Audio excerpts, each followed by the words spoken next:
I'd like to describe how genograms and generational healing can work in a premarital counseling situation, a general pastoral situation, and working with pastoral formation, because pastors are human too.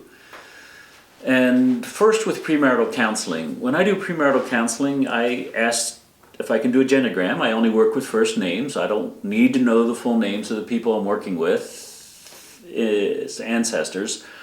And so what we look for is the patterns of emotional process, brokenness, trauma, spiritual things, potential involvement of the occult if it's there, because that can sabotage wholeness and good relationships.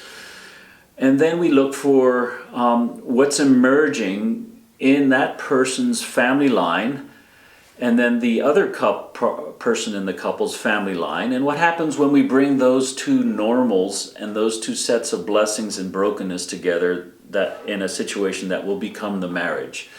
In one of those premarital such situations of doing a genogram, maybe years ago, I've been doing this since the late 1980s, so this would be decades ago, somebody started crying in the middle of doing a genogram. So some narrative touched on a deep generational theme in the family.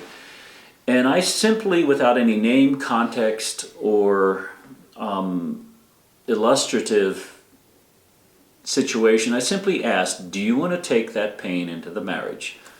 The person said no. And I said, I have somebody I could refer you to for inner healing. And they went, connected, the spirit showed up and worked powerful things in their life in that area identified by the genogram. They came back into the next premarital session, and I just simply asked, were you able to get the healing you needed from what you found in the genogram? And they said yes, with a deep smile on their face. I saw in that moment the power of genograms to reveal what could have sabotaged a marriage before the marriage happened. And I saw God's Spirit working creatively and actively in that situation. In another area, I've worked along with my wife and others doing genograms. I usually don't like to do them alone. So having an intercessor observer there, a spouse, another pastor, I've been invited by pastors to do genograms in complex pastoral situations, and then follow on with generational healing if that's been deemed appropriate. In one situation, I watched how a very particular trauma from 3 or 4 generations back rolled through the family system, affecting every generation. And in this particular situation, I was asked to lead in an inner healing process for what was found in that genogram process. And the freedom that resulted was quite significant in allowing that person to know the pain and burden that they had been carrying for years that happened before they were born.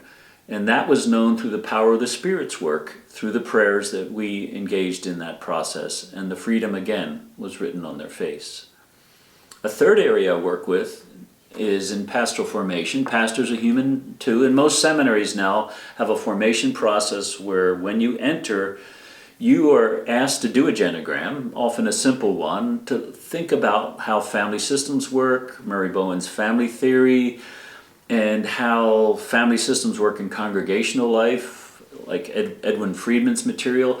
But I've also been invited by other district ministers and by churches at times to work more in-depth with the pastoral formation process if there is a need for more awareness for various reasons.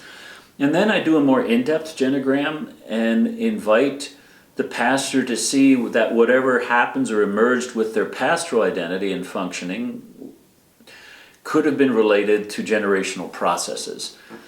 When I do these genograms, I pray that the Spirit will show up, be present, and reveal what is needed to be known for wholeness and healing. And I have been repeatedly amazed how the Spirit who calls people into ministry and leads in their credentialing also reveals what the person needs to know when they can hear it. That could be from a therapist, that could be from a leader in the church, and that can also be from genograms, seeing that the self-sabotaging behavior sometimes was set up before they were born. And that is a word of grace themselves that has kept people in ministry, and in some of the situations they might have given up. So I believe the Spirit of God is working through not just individual inner healing practices or therapy experiences, but working over the generations to reveal how God's grace can be more fully known in our broken humanity.